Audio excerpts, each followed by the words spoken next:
Shalom anak-anak kami semua. Mister senang sekali bisa kembali memberikan firman Tuhan, membagikan firman Tuhan buat anak-anak kami dimanapun kalian berada semua. Mister berharap anak-anak kami dalam keadaan sehat karena Mister yakin dan percaya kita semua tetap dalam perlindungan Tuhan. Nah, sebelum kita mulai firman Tuhan, seperti biasa mari kita siapkan hati dan pikiran kita. Mari kita berdoa. Tuhan Yesus, kami bersyukur Tuhan buat hari ini Tuhan.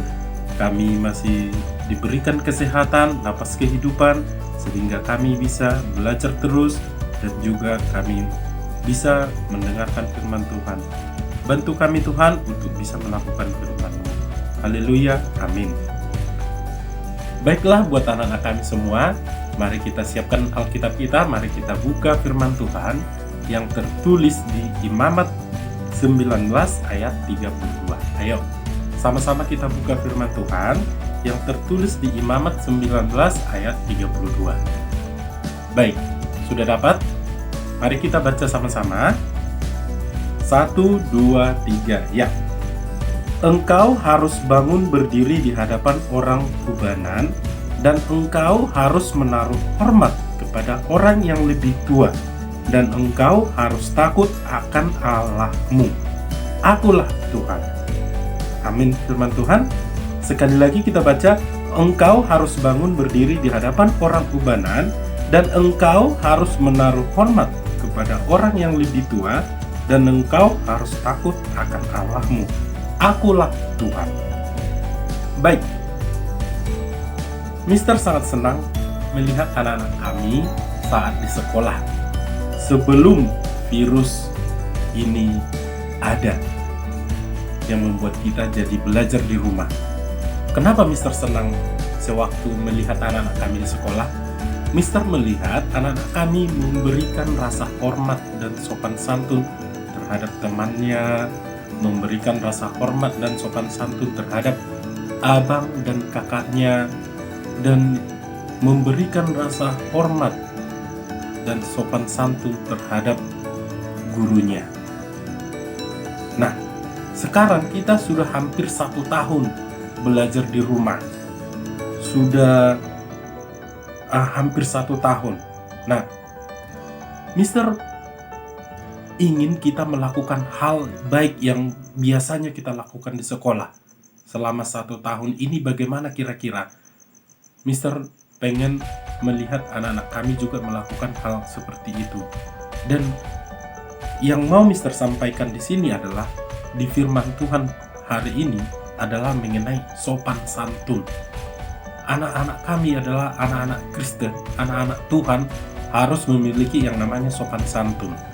Nah, Mister memberikan beberapa hal yang bisa anak-anak kami lakukan walaupun tidak di sekolah, di luar sekolah, anak-anak kami di rumah yang bisa anak-anak kami tunjukkan sopan santunnya. Yang pertama adalah menghormati orang tua dan orang yang lebih tua.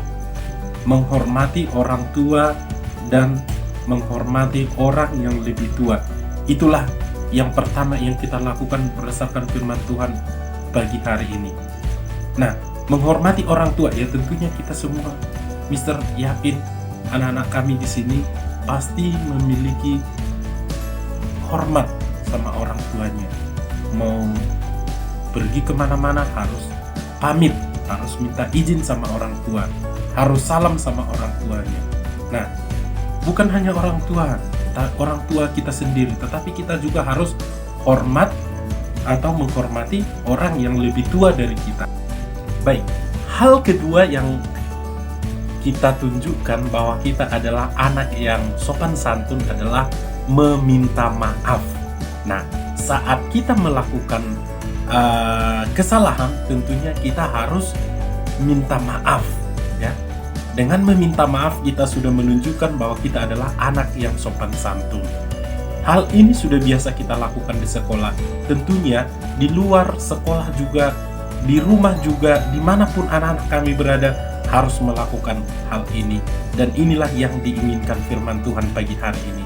Nah, yang ketiga yang mau kita lakukan bahwa kita itu adalah anak yang sopan santun adalah mengucapkan kata please dan thank you. Mengucapkan kata tolong dan terima kasih. Nah, ketika kita memerlukan sesuatu dan orang lain dan kita membutuhkan orang lain untuk melakukannya, kita harus meminta tolong, please. Nah, ketika kita sudah ditolong atau sudah dibantu oleh orang lain, maka kita harus mengucapkan kata thank you. Sangat sederhana, tetapi maknanya sangat luar biasa, sangat dalam maknanya. Nah, itu sudah menunjukkan bahwa kita adalah anak yang sopan gitu. Anak yang memiliki rasa sopan santun. Nah, yang keempat dan yang terakhir adalah melakukan atau memperlakukan orang lain sama seperti diri kita. Memperlakukan orang lain sama seperti diri kita. Siapa yang sayang sama dirinya sendiri? Tentunya semua orang pasti sayang sama dirinya sendiri. Buktinya Mister sendiri. Mister selalu berusaha untuk menjaga penampilan Mister. Itu menunjukkan bahwa Mister itu adalah sayang sama diri Mister. Nah, begitu juga dengan kita terhadap yang lain. Kita harus memperlakukan orang lain sesama kita sama seperti diri kita. Menyayangi orang lain, mengasihi orang lain. Ketika orang lain dalam kesusahan, kita harus bersedia untuk menolong mereka. Ketika kita melihat orang lain terjatuh, kita harus bersedia untuk membantu mereka untuk bangkit kembali. Nah, itulah yang diinginkan Tuhan Yesus pagi hari ini. Kita harus memperlakukan orang lain sama seperti diri kita. Itu sudah menunjukkan rasa sopan kita, sopan santun kita. Nah, dengan melakukan keempat hal tersebut, kita sudah menunjukkan bahwa kita sudah mengasihi Tuhan kita. Kita sudah takut akan Allah, takut akan Tuhan. Karena kita berbuat bukan untuk diri kita sendiri, tetapi untuk memuliakan nama Tuhan Yesus. Demikian firman Tuhan yang bisa Mister sampaikan. Mudah-mudahan anak-anak kami bisa mengerti keempat hal tersebut. Ya, yang pertama, mengasihi orang tua dan menghormati orang tua dan menghormati orang yang lebih tua dari kita. Dan yang kedua, meminta maaf. Yang ketiga, mengucapkan kata please, tolong, dan mengucapkan kata thank you atau terima kasih. Dan yang terakhir, memperlakukan orang lain sama seperti diri kita. Demikian firman Tuhan, mari kita berdoa. Tuhan Yesus, kami sudah mendengarkan firman Tuhan. Biarlah firman-Mu Tuhan menjadi penuntun bagi hidup kami. Bantu kami Tuhan untuk melakukan hal itu dimanapun kami berada Tuhan, agar kami layak menjadi anak-Mu Tuhan Yesus. Bantu kami agar menjadi anak yang sopan santun Tuhan. Dalam nama Tuhan Yesus kami berdoa. Ya, amin.